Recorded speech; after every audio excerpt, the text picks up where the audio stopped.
Okay, guys, we are back. We're back. We're back. We struggled Hi. a little bit today, just getting this together. okay. I was late. I apologize to Miss okay. Erika because your time is important. I really do. I really, really, really do respect it. Yes. But we're here. And We're we're here. excited to be Yes, back. very We're back on the excited. couch. Yes, we're back on the couch. We got both cameras going. I Yes. struggled through it, and I did the damn Did thing. it. Did it. So we are doing a part 2. Yes. Because Yes. this podcast that we did specifically with you, Erika, was so popular. And, you know, I think it leads one to, you know, kind of wonder, is it possibly because, you know, it's about sex in general, you know, and we talk about it being a taboo, but people are so highly interested. Right. Or is it because there's 3 pretty women sitting on the couch talking about A little sex? bit of everything. A little bit of everything. You get everything. Yeah.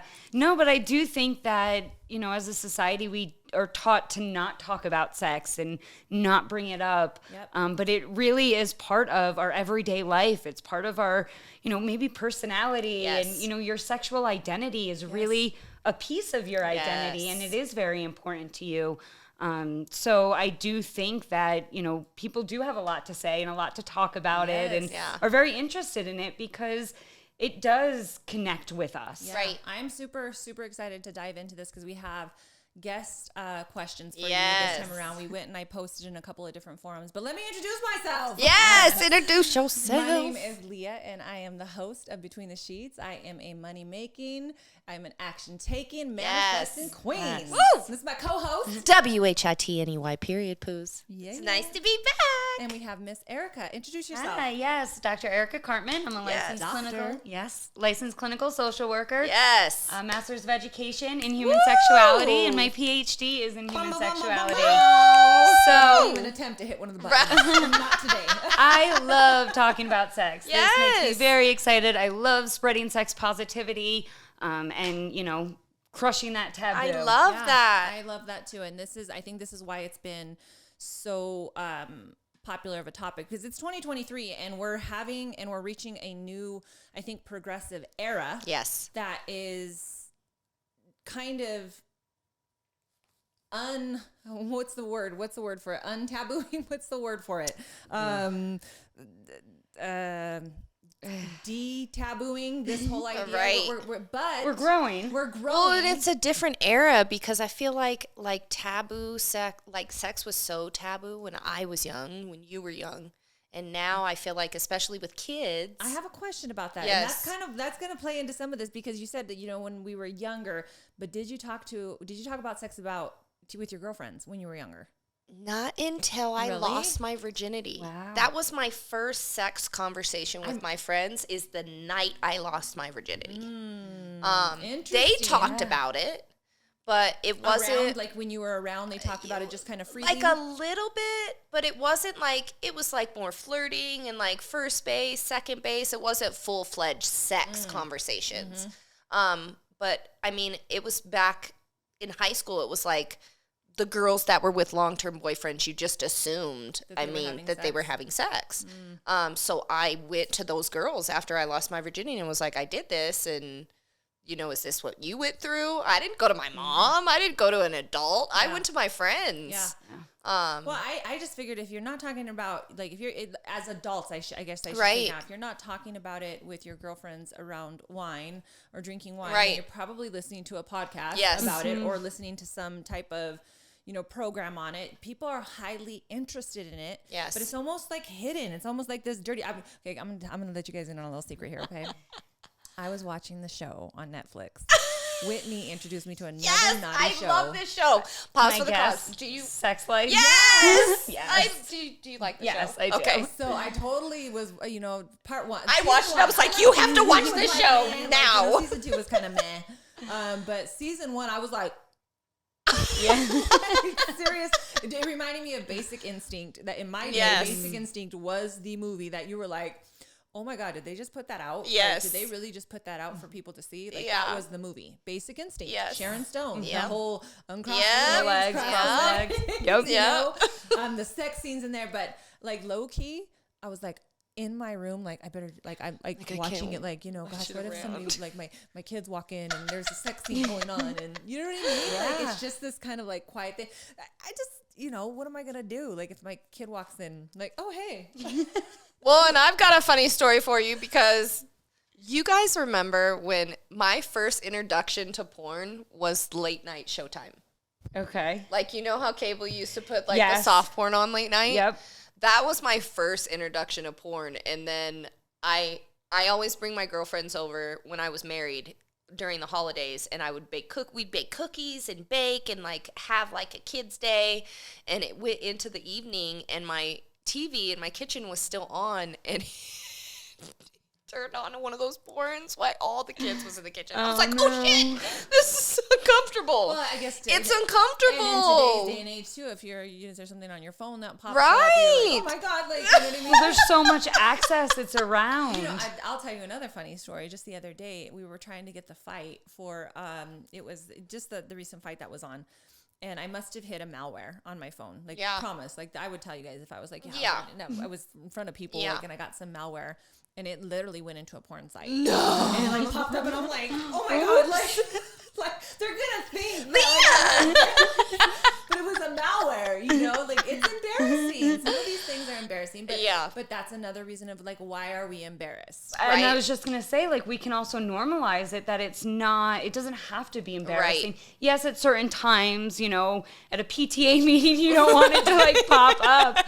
Obviously, there's a time and place, but there's also a way to normalize it. If, you know, mommy's having her time in her bedroom, her alone time. Right. Give me 10 minutes. I'll come out when I'm ready. Yes. Or knock before you come in. Exactly. Yeah. You know, and the door. Yes. Put the hat on the door. You know what that means when the hat is on the door. We brought you back, Miss Erika Cartman, because this has been such a interesting podcast. It's been obviously the views were it actually is the highest viewed podcast that we've done personally. So congratulations to us and congratulations to you. But there have been strides, and I think that the word I was looking for was destigmatize. Yes. The negative connotations with sex, but it still remains that there are these huge taboos in the world of it. And so we wanted to jump back in and talk about that. We threw up some questions, but I wanted to touch base on a couple of things, and I'm going to jump right into the questions if that's okay. Yeah, absolutely. I think that Whitney has some really good stuff that she wants to talk about, and then just, throw out whatever it is. There's a couple of connections I think that we can chat about too, which is going to play into one of these questions as well. But one of the questions that we had was, I have shed away from trying sexual things with my partner because I'm too nervous about it. What can I do to come out of my shell? Yeah. So this is coming from a person that is, and I'm not going to say names or anything like that, because I also told them that if they wanted to leave anonymous. But what a vulnerable question. Thank you for asking that question, because I feel like a lot of, like, I struggle with that. And I'm going to look. I'm going to look and see if there's any other questions that come in. Yeah. Thank you for asking that question. Yeah. And I think it's really important, because the fact of the matter is, that many people feel this way. Absolutely. Yeah. I was just going to say, there's a lot of people who feel really nervous or a little uncomfortable. A little bit, like the last one, kind of some, but what can you really kind of give them to say, look, here are 3 things that you can do. And you have to just kind of put yourself in their shoes, where they're really scared, they're nervous, they're probably embarrassed in some ways, and until you come over that, you don't and vulnerable too, and a lot of times that can come from like being turned down, from somebody feeling rejected. That's how I felt when it happened. So it's like, ooh, I don't want to do that again. Yeah, absolutely. I would definitely suggest that people practice, by yourself. If you want to put on a lingerie, if there's, a scene you want to practice or prepare, a role play or something, but you can practice by yourself in your room, in your house, when you're alone, to gain some of that confidence. Right. Because it is kind of mirror work. Is that even doing that? Like, hey, practice telling yourself. Yes, absolutely. Yes. Talk to yourself in the mirror. See how you look, so that you can recognize that you don't look as silly as you do most of the time. A lot of the times our brain creates this idea. We think we look super silly, but when we watch it back, we actually look very good, and it really doesn't look bad. And I think that you make a good point in that sense, is that maybe you could have a little bit of fun with it too. Right. Because you're in your room by yourself, you can really start to throw in your expressions. Role and, play. You know, kind of your body language, and that could definitely help. Yeah, okay, absolutely. So that's a great tip. Give me 2 more. So, well, then my therapist brain comes on, and I want people to sort of examine why they're feeling so nervous. Yes. Where is that nervousness coming from? Ask yourself. What are the messages that you're getting? Because usually we're feeling nervous because we have this message that we're bad or we're weird or... So I just heard in another podcast that we did is what's your why, right? But that's easy enough. But she basically said it's what hurts you. What hurt you? Your why? What hurt you? And so many times we can ask ourselves that past tense question. Okay, what was the story that, you know, what was the paradigm thinking? What was taught to us? What was in our, you know, environment? Yeah.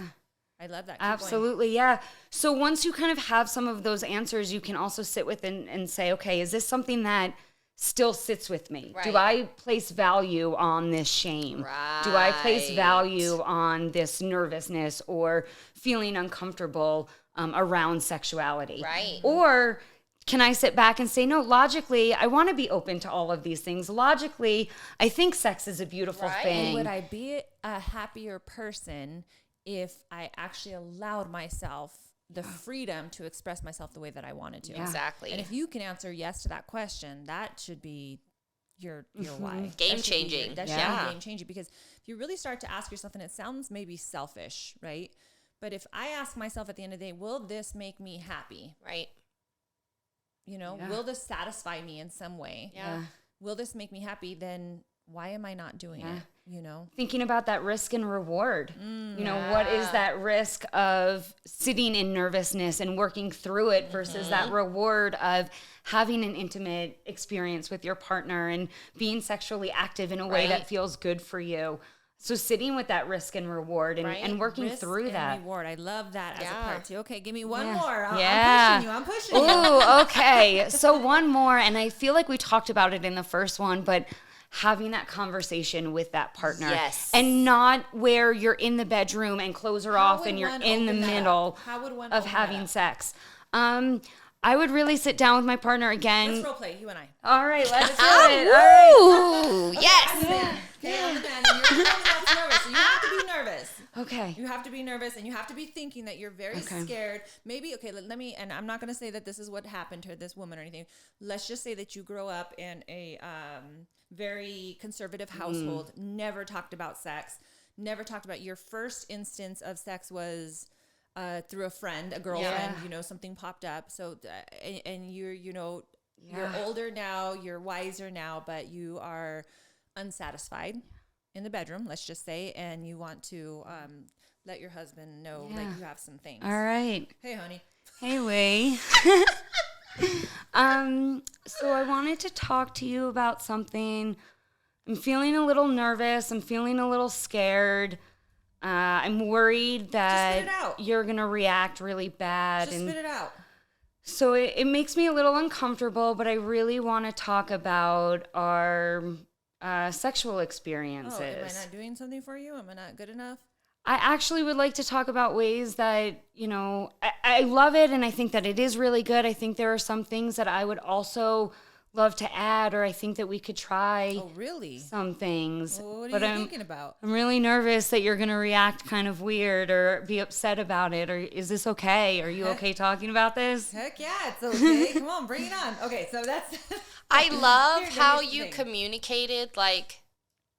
I love how you communicated, and I feel like it's going to be beneficial for our listeners. It's beneficial to me because it's so stupid hearing somebody do it, and then I can recreate it. But the fact that you led with your, even if it was, don't judge. the fact that you led with your feelings first. Yeah. So that's one reaction. That's one reaction we could get from the way that you corresponded.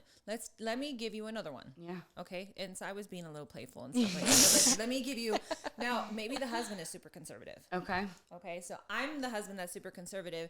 You're the wife that's scared to tell me, no, I better not say that. Well, I would probably... We're highly into the church. Right. Yeah. And we're, you know... Yeah.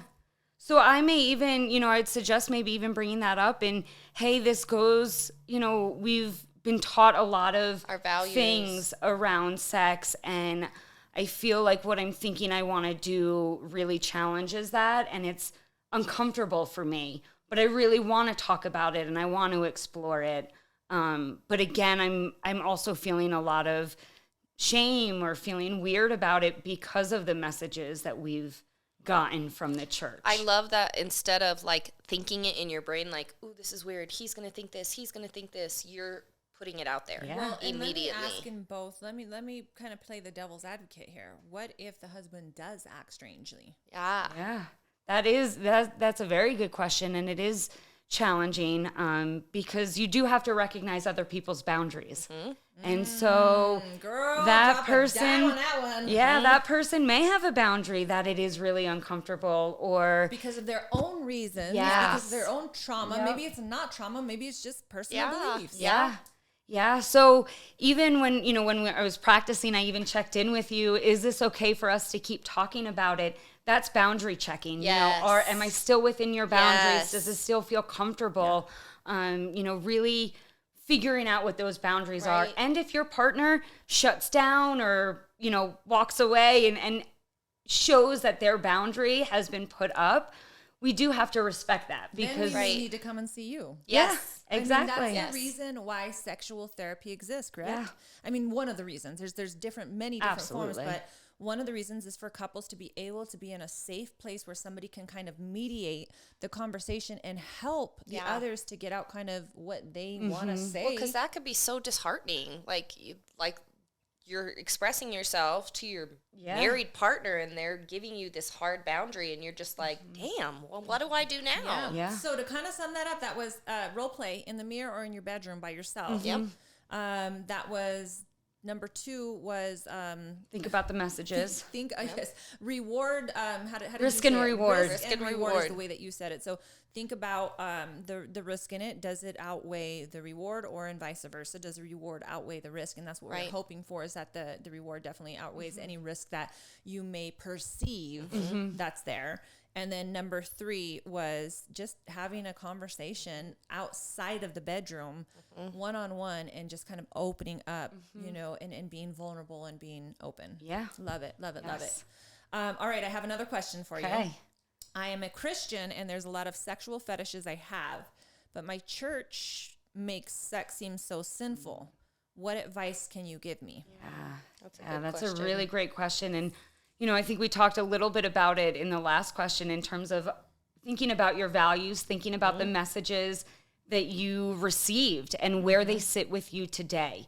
Do they hold value? Do you feel like sex is shameful for you personally? Right. And really, it's a lot of dismantling these messages that we get, because we also have to remember we're getting messages from schools, from media, from movies, from TV shows, from our parents. We are getting messages from all over.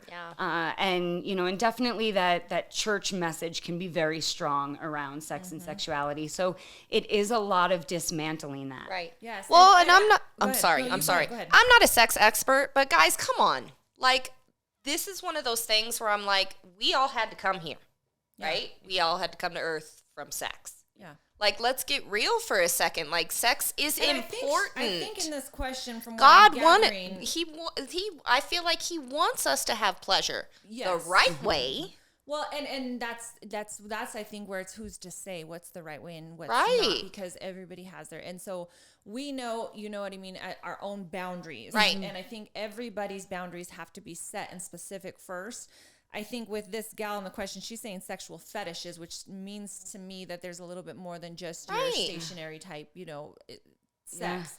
And I just wanted to say, because I'm a Christian, and I wanted to kind of add into this, if she looks at Hebrews 13:4, it basically says that the bedroom is undefiled. And so between a man and a woman and a husband and a wife, for the Christian groups, it says that the bedroom is undefiled. So what happens between you and your husband inside the bedroom that is, okay with you guys? It's undefiled. Yes. It's God's calling it good. It also tells us in the Bible that we're to be having sex all the time. Like it 100%. It says that you should be, if you're married, you're a married couple, that you should be in tune with each other. And it actually says that, you know, the woman kind of gives her body over to the man gives his body over to the woman, and that they should become one flesh as much as possible so that they don't have any temptation outside of the marriage. Sex is another form of worship. So, like, it truly is. Well, I think, you know, that sex and pleasure is really, really important. That there is this message, and I think specifically with the Catholic Church, is that sex is for procreation. Yes. And that there's it's no only, pleasure. there's no pleasure involved in it. Song of Psalms. Read Song of Psalms in the Bible for this woman right here as well. That is such a beautiful,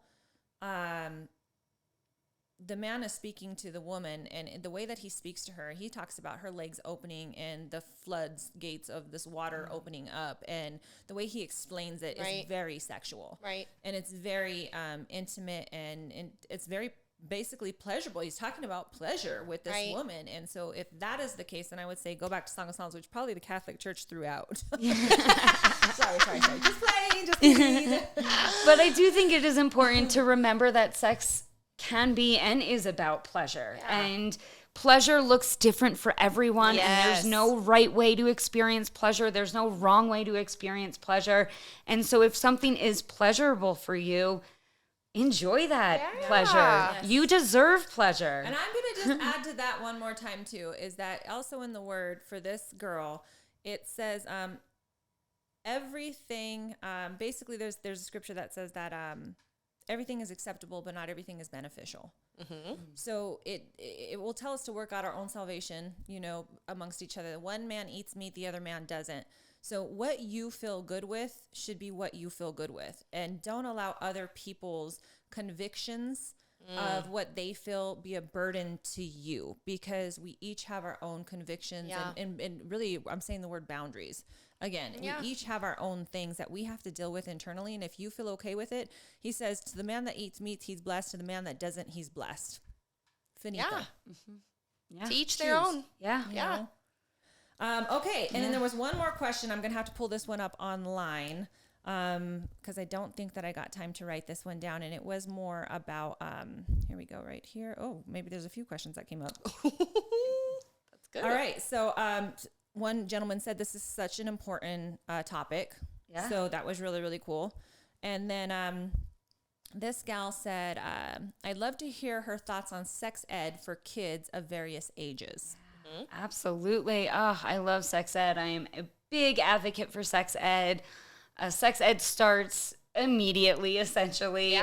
Kids are picking up on so much things, or so much information, and understanding so many things that, you know, we start teaching them at very, very young ages. So I know off the top of my head with gender, kids at the age of 3 start to understand what gender is. So that's a 3-year-old kid that's understanding what gender is. And then, you know, by 5, they're playing house, and you're talking about the mom and the dad and the baby. And so they're getting all of these messages. And so it is really important to have these conversations of, what does a healthy relationship look like? Right. What are these private parts? Right. Who has access to your private and parts? naming the private parts. Right. Yes, and naming the private parts. We always use the real anatomical name because that's how we all know these names. There's actually a story that somebody told me that kindergarten came up to the teacher and said, my stepdad always wants to play with my purse. He always asks to play with my purse. And so the teacher said, well, you know, it's nice to share. You should share your purses. Well, come to find out, Mom had named her vulva Purse. No. So the kid was trying to tell the teacher that something was happening, but because that name wasn't correct, the whole thing got misconstrued. So it is really important to name it and practice that body autonomy. Yes. Consent can be taught at such a young age. We consent, you know, babies wanting a bottle. Yeah. They're consenting to taking the bottle or not taking the bottle. So they're consenting already, and it's putting a name to it and really understanding it. You know, you don't have to hug everyone that comes into your life. You're basically saying at this point, like, you can start teaching your kids they're starting to understand, gender at 3, and not that we're going to go full blown into a sex ed, but Right. we're starting to talk about anatomy. Now I'm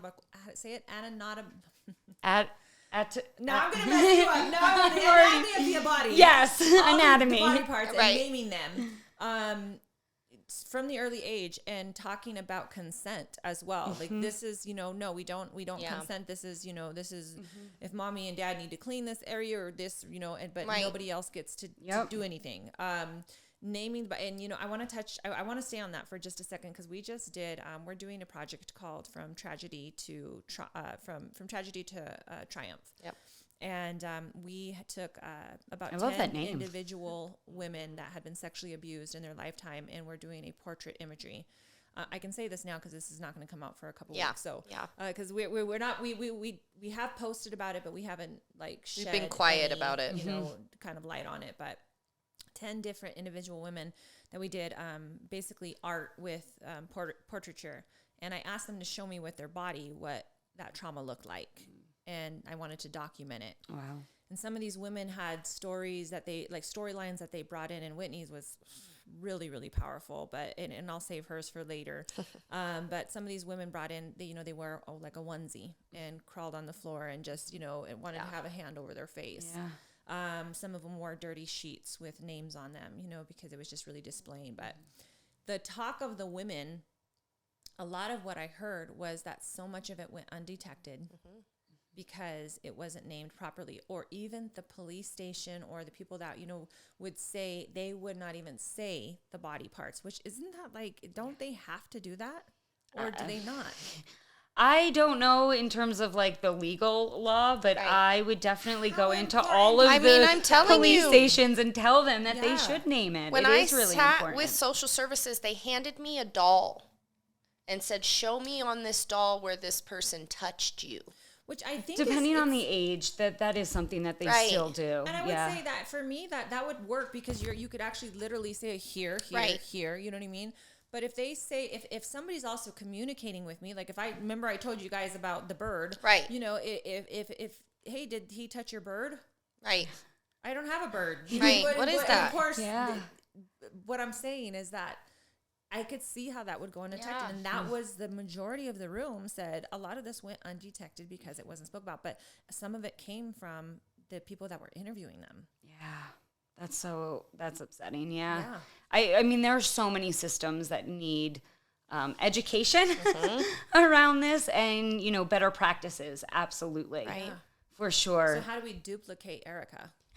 Right. How do we put you in every room with everybody? Right, I love that. Yes. There are definitely sex educators out there. There are, a whole slew of people that are trying to make this better and make the process better for sure.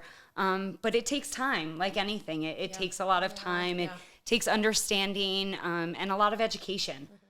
A lot of education and starting young. So to answer your question, Miss Harris, she told me I can, she put her name there. So I'm just going to put that there. I just want to check one more time just to see if there was anything else. If there's anything you want to add. Well, I was going to say, on top of that, in terms of sex education for kids, sexpositivefamilies.com, I believe that's it, has a really nice extensive list of resources to talk to your kid about sex, and breaks it down by age as well. Because we're teaching sex ed at a very young age and at any age, but it's going to look different. Right. We're not teaching 18-year-olds what we're teaching that 5-year-old. The verbiage is different. The verbiage is going to be different, everything. Can you repeat that one more time, that the one that you said? Yes. The website. The website, sexpositivefamilies.com is the website. We're going live right now. So okay. you guys are live on Facebook as well. We're in the group, and what we are doing is we have Mrs. Erika Cartman here. She is a sex therapist. I asked you guys already if you had any questions, and some of you guys have written to me or put them down. But I wanted to just go live so you guys can be in on the conversation while it's happening right now. And if there's any questions that you have for the doctor, the doctor, she's in the house. So definitely please feel free to ask. I'm going to keep this open right now. You guys ask anything, whether if there's been sexual trauma, if there's been anything in the church that you're unsure of, if, or when I say in the church, I'm saying if you are in the church and you're feeling like, man, I don't know what's good. I don't know what's bad. I don't know what I can do with my husband, what I can't do. If there's other questions about, just exploring, please ask. She's here in the house. She is a doctor. She's a professional. And so, take advantage licensed of that professional. That's right. That's right. So I'm going to keep this live right now and we're going to just kind of keep going. So thank you for repeating that website as well. I love that, though. I'm going to kind of give the floor to you and ask some questions. So my first question is really just going to be about what I think is super uber important right now, especially just in my social circle and the people that I'm around, is mental health and sex. Yeah. I feel like it's very, very important. And of course, we talked about boundaries, communicating with your partner on do's and don'ts, what's good for you, what's a hard no, what's a hard yes, all of that being said. But I want to talk about some taboo stuff. Like, I want to talk about, like, some specific things. I mean, for me, I'll be a prude all day because you're not going to do this to me. However, and just so you know, everybody that has watched part 1 has... she did ask this question, right, in the prior one, but I think we need to go a little bit deeper into the mental health segment of it because I want you to talk about it, Erika, but let you finish so that they understand. So basically, I'm just going to jump to it. Disrespectful acts. That's how I'm going to describe it for me. And I don't mean to offend anybody. If this is something that you enjoy, all love to you. I hope that just regardless of what is going on is that person is respecting you outside of the bedroom. But disrespectful stuff like spitting, choking, smacking in the face, like really aggressive. Like she's like, yes. Just kidding, guys. Really aggressive sex, which I'm going to be wholeheartedly honest. I do like aggressive sex. I do like choking to a certain extent, but the spitting and like the hair play and like crawling on the floor like a dog, like to me, that's disrespectful. So my question is more of like, how much of that is really role play and like being the aggressor? And does that trickle into mental health? Like for me, if somebody wanted to do that to me, I would look at them afterwards like, are you good? Like, why do you need to get off by disrespecting my body? So I think the direct question would be, in your professional opinion, when people are involved in more of the dom submissive community or these specific things, have been related back to past tense experiences or trauma? Yeah. So great question. Also very, like most things in sexuality, very individualistic. Right. And so yes, there are people whose trauma impacts their sexuality. Right. And then there are people whose trauma doesn't impact their sexuality. Right. And so again, very individualistic. And it's really about looking inwards and, again, what are the messages? What are you trying to get out of it? Is it pleasurable for you? Right. And I think what we also bridge over when we talk about kink and BDSM is that we're not talking about the negotiation beforehand. And so I love there that. is a whole negotiation that goes on in BDSM before you even start to slap and hit and choke. Right. You are talking about it. You are laying out your boundaries. Right. You are saying, what is that safe word that when I say this, we automatically stop? Right. So what would you then say if there's this, this consensual thing that people are talking about? What about the people who haven't talked about it ahead of time? And they're just doing it. Oh, then you are not practicing safe kink. And I would really, really encourage people to look up what safe kink looks like. What does negotiation look like? Having those conversations beforehand, that is very, very important to it. To be able to communicate what those boundaries are. Well, and I feel like the specific situation that I'm talking about, it really swayed that relationship and it became very tumultuous and abusive and controlling. And I think it stemmed from that moment because it was a hookup. Like definitely unhealthy. Very unhealthy. An abusive relationship that turns that way is and it's just like you gave your power away, sis. Like you allowed this person to disrespect you in the most way possible, and now you're fighting for that respect to come back. Like you can't do that. You did it ass backwards. I'm sorry. That's why I always encourage people, have talks about Yes. sex before you have sex. Yes. Talk about the kind of sex that you want. Talk about Right. what you're into, what you're not into, and I want to jump on that train really quick too. I'm sorry to, but before you move on, is that we talked, I think, on the last maybe I said it, maybe we didn't, but the word smirk. Yes. And we actually learned about this inside of our church. Is that before these couples are getting and I'm talking to married couples now. Yes. And not because I'm kind of coming from a different place. But there are 5 different things that you want to talk about before you actually commit to marriage. And number 1 is sex.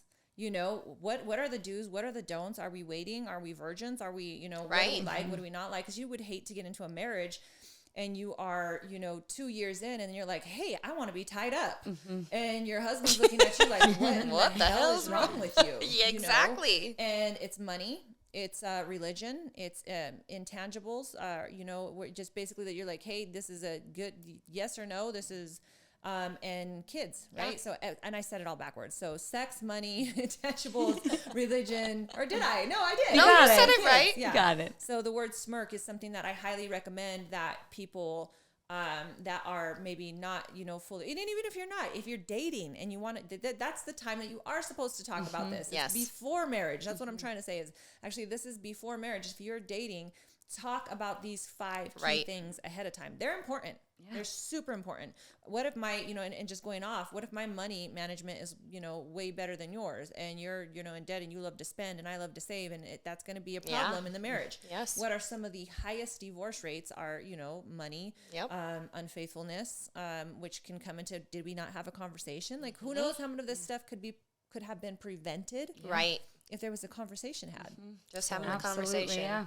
And then I also, just to circle back to kink, I do want to normalize with the negotiation and with the conversation that now when those people engage in that scene, that person who may have experienced some trauma and may try and, relive it or work through it in whatever way now has power in that scene. And I love that. You said that earlier, and I wasn't thinking about it from that aspect, like I'm owning my power and I'm owning my body and I'm saying whether or not you can do this to me. Like that's powerful. Absolutely. Yeah. That can be really healing too, I feel like. Absolutely. Yeah. I love it. Any other questions that we have on the live feed, please just, pop them in while you guys are popping in and popping out. If there's any questions that you've had that you wanted to be asked.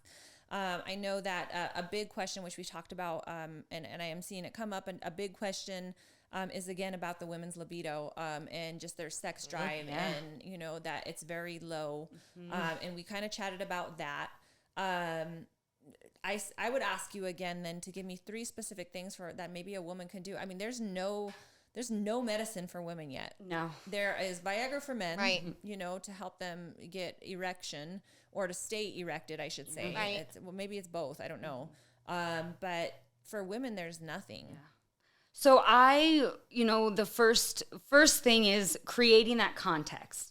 So create that sexual context, and you have to really also think about what were the things that turned you on when you do get turned on. What are the things that you do like that, get you in the mood?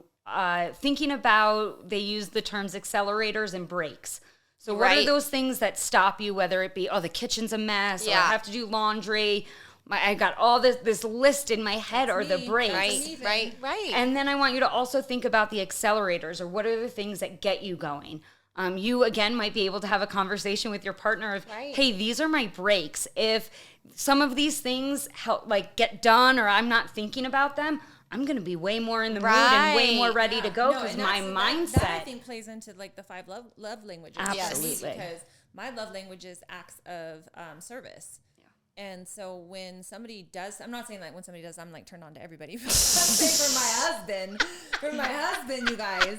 But I'm just trying to make an example here is that when he does stuff around the house or he does, and so he always says no chore play, no foreplay, and he's right because if I'm thinking about all the stuff that has to be done, or I'm doing them because they haven't been done, I'm tired.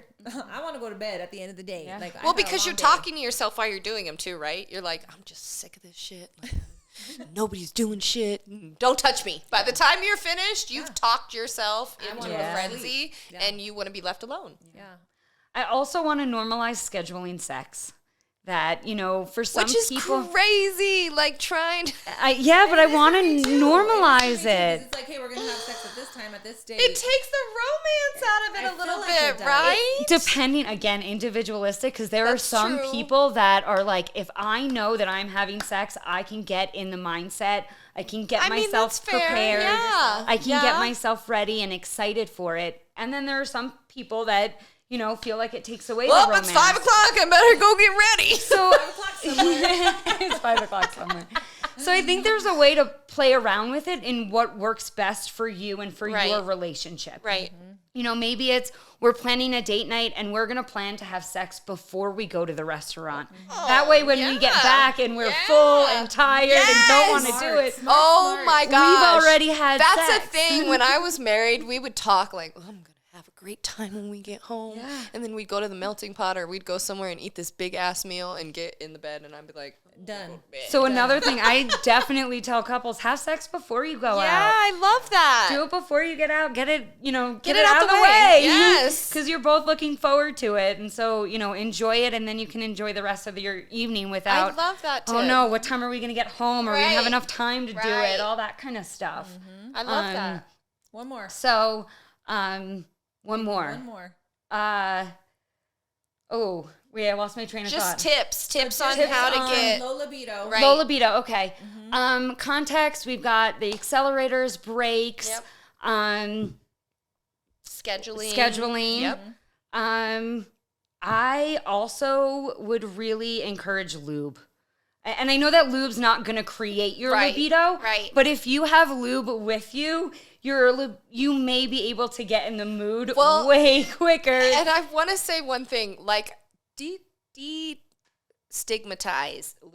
Because I feel like a lot of women, especially younger women, get offended. Yeah. Or like when a guy, when a guy pulls out lube, like while he's having sex, at least in our conversations is within my social circle of friends, like they get really offended because it's like, I'm not dried up. Like, this is not a desert, sir. Like, you got to put in work. Oh. You want me to get wet? Like, you got to do something. Yeah, which is an Don't just be lazy and pull some lube out. Yeah. Like, well, and I see how you're saying that can be like a... Right. Okay. So... to counteract that, because sometimes we can have a disconnect from our physiological body response and our brain response. So sometimes we can be in the mood and ready to go, but it's not wet. Producing. Right. And so, get that lube there. Sometimes our body, you know, we are wet, but mentally we're not there at all. And so there can be that disconnect. Yeah. So I really encourage lube, especially for people who have just given birth. Yes. Lube, always lube. Like, even if you aren't pregnant or haven't given birth, like, lube is definitely the go-to. Right. You want it, I mean, you want to put a towel down. You want it really, really wet. Yes. Essentially, the entire time. So I have a question for our audience. Is any of this conversation making you uncomfortable? And if so, why? Right. That's for you guys, because I love this conversation. I want to ask. I'm very comfortable. This is the taboo about sex. Yes. About saying the words wet, about saying lube. Yes. You know, people will be, oh my God, like, I can't believe they're talking about that. But why is it uncomfortable for you? If it is uncomfortable to be free and talk about these things. So I'm asking our audience, our live audience on both forums, if this is uncomfortable for you, tell us why. Yeah. And tell us why. Questions that we have, because we're going to be closing up here pretty shortly. If there's any questions whatsoever, you guys, you can send them anonymously. Yep. You can DM me really quick and say, hey, I have a question that I've been wanting to ask about sex. This specifically with my partner, or here's what's going on in my mind. Don't be shy. We have a doctor in the house. This is the time to ask those questions. Erika, where can they find you in the meantime? So my website is evolvesexuality.com. So you can find me there. I hold telehealth services, and then I also meet in person in Old Colorado City in Colorado Springs. Nice. So if you want to meet in person, we can do that. I can also do telehealth. I also give educational seminars. So if you're in some kind of office that you want to be more aware of LGBT things, a whole range of sexuality. If you have a group of girlfriends that you want to get together and you want to put a specific workshop on how to be seductive. I love that. I am open for it. Reach out to me. That. I am very seductive. very flexible with the workshops that I create. Yes. We always have women that come in and posing, and they're like, I don't know how to be sexy. Or they're stiff. And we're like, right? look, Like, do you take that rod out of your back and like, I know you don't have sex like this. Like, why? The rod out of your ass. Why? Loosen up a little bit. Yeah, so I think that's wonderful. I think that would be a really dope. Yeah. They do the chair dance. They do the fit. It's called fit, fit dance, or sexy fit chair dance or something like that. But those are all really fun things. Yeah, so I'm definitely open if you have a specific kind of workshop you want to do. I, can definitely create content for you. So I am open. You can also find me on Instagram, although I'm not on it too much, but hopefully I'll get on it more. At evolvesexuality.com. I'm sorry, at evolvesexuality. I love it. That's my handle. Is there any final closing things that you have or anything? I do still have one more question, and you touched on the LGBT a little bit, and I'm speaking from a current personal situation, and my question is more guidance based, because I feel like I already know what you're going to tell me. Have the conversation, right? Like I'm already saying in my head, but I'm very nervous to have the conversation because I don't want to offend or hurt this person's feelings.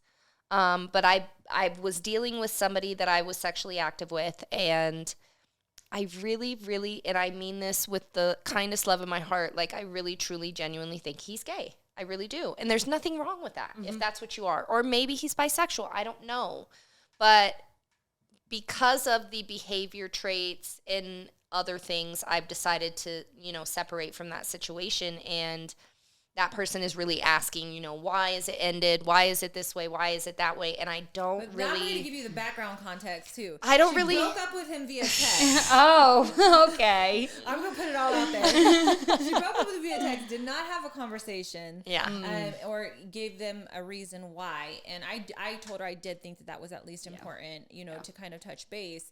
And explain how she felt. Like, what she's feeling is valid. I just don't know how to have the conversation. And my thing is, I've been with both men and women, married to a man and a woman. If I wanted to be with somebody that was more feminine than me, I would be. And it just wasn't a fit for me. Amongst other things, is the reason why I ended it the way that I did. I needed space, so I didn't blow up because it was getting to that point. But I'm trying to figure out the best way to actually have the verbal conversation of, I think your sexuality is different than mine.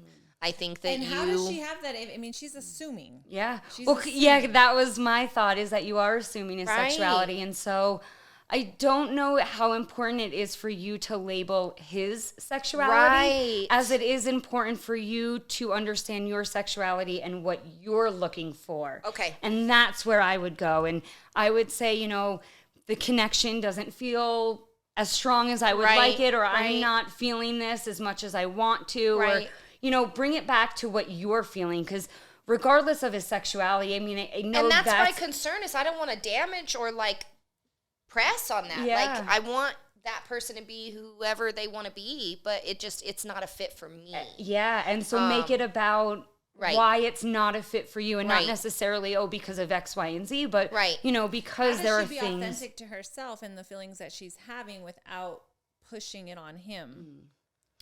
Well, I mean, because I would definitely shy away from trying to label somebody else's sexuality. 100%. And that's what I've been struggling with. I don't want to say, this is what you are, because I don't know. But you can also say, sexually, I don't think we're compatible. Yeah.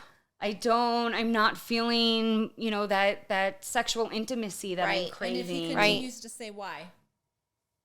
I mean, sometimes we just don't like people. And not that you just don't like them, but, sometimes there's not necessarily always an answer, or we can't pinpoint it. Some people just give us an off vibe. And that's okay. And that's okay. And people also need to learn to be okay that you're not going to be liked by everyone. I like that you said that, because I think that, if he is truly just more of a feminine type man, and he displays those characteristics, that she wouldn't be shaming him in that way by saying, I feel like you're this.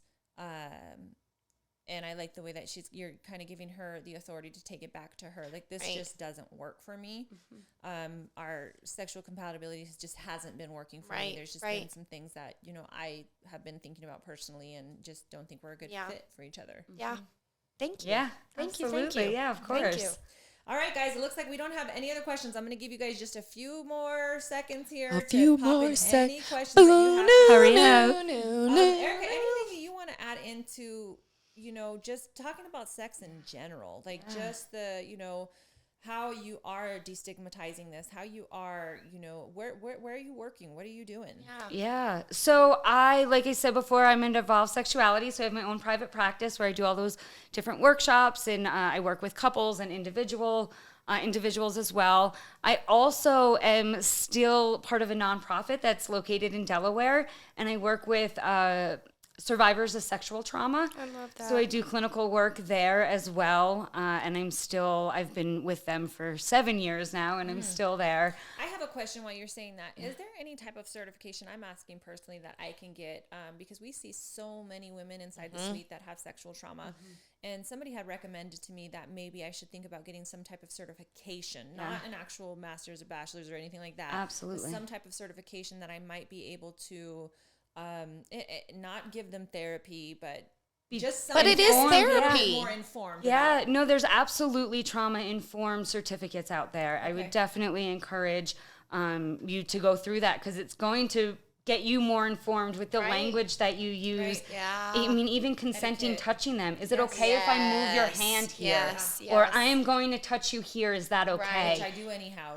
Yes, but that's part of being trauma informed, which is awesome that you're doing that. But learning more about that, and there's definitely classes and certificates out there just I think that would be an amazing idea. More trauma informed. No, I really liked it. I really like the idea of, because we see so many women that have sexual trauma, that I want to be very aware of it, and also I want them to feel safe. You know, especially some of these women are really stepping out by doing a boudoir session. I mean, that. Well, and some of them are forthcoming with it, but some of them we don't even know until they get on the couch and start sharing, and we're like, oh dang, and this is why you're here. And some, like you said too, some of them are coming in and they are scared shitless of, you know, what's about to happen, but they are stepping out of their comfort zone to be able to try. This is one of their ways to try to overcome some of these feelings that they've been having of shame, or, you know, not loving their body, or being told that their body is made for making babies and that's it. Right. You know what I mean? Like all of these crazy things. So yeah, I'm really interested in that. So that's definitely a good thing. I love that. And I will say that knowing the both of you, I know that you both are very welcoming, and you do create a safe space. Yes. So it is really exciting to see, and I'm sure your clients feel that too, because I definitely feel safe and comfortable with both of you. Yeah. Thank you, Erika. Well, thank you again for coming. We love you. We love you. You're amazing. Yes. I love these talks. I'm going to turn this around really quick. It was the most highly watched podcast that we've had, with over 30,000 views and growing. Because people want to know about sex. They want to talk about it. They want to know about it. They want to hear about it. And even if they're not ready to talk about it currently, they still want to know certain things about it. So they're either low-key finding out about it, searching things, whether you're married, whether you're single, whatever the case may be. So this is why we brought her back on, because it's a very important topic. If there's questions that you guys have after this, after the live goes down, please pop them on, and we'll make sure to get them to Miss Erika. And we might have a part 3. We don't know. Never know. Never know. I think we need to do a men's forum in this sex talk, because the way women think and the way men think are totally different, and I think it would just love that. We talked about that. Yes, we did. I love that idea. Yes, but we definitely should, and I think we'll make it in a little bit more inviting, like a bigger space. Yes. We can really get comfortable and just have the cameras recording and just let's just have a conversation. Yeah. Yes, I love it. My husband still has problems saying the word penis. Like I can see it when he's like, just certain things he says, and he'll say he, like he names him he, like, you know. Well, you know, when I go to the bathroom, I don't say I'm going pee. I'm like, I'm gonna go TT. You know, like, I'm a grown up. Yeah. Why am I talking like that? Well, you're not gonna it's learned behavior. Right. I'm gonna go take a piss. I mean, some of those things are, yeah. But no, I think if you guys would like to see a men and women forum, for sure, we would love to bring some men onto the. Speak of the devil, look who just popped up on the podcast. Who popped up on the podcast? Dana Gave. We would love to actually bring some men on and just kind of get their take of. I mean, what kind of questions would you ask? I would ask them really raw questions. Do you really need sex that much? Right? And are you going to explode? Yeah. And, you know, I actually did. There was somebody did a research, and tell me if I'm wrong. Somebody did a research and said that men like have to ejaculate a certain amount of time. That was actually in here. Is it true? Is it scientifically proven and true that men actually do need to ejaculate? They need to get this out because it's like a buildup of testosterone. Or is there other ways, like with working out and things like that they can do? The look on her face is telling me no. I have not heard that. I would be very interested to find that study, and I think I'm going to look into it afterwards to find out more information. I know that I have heard that if men ejaculate on a regular basis, it can lower their chances for prostate cancer. That's what somebody told me, yes.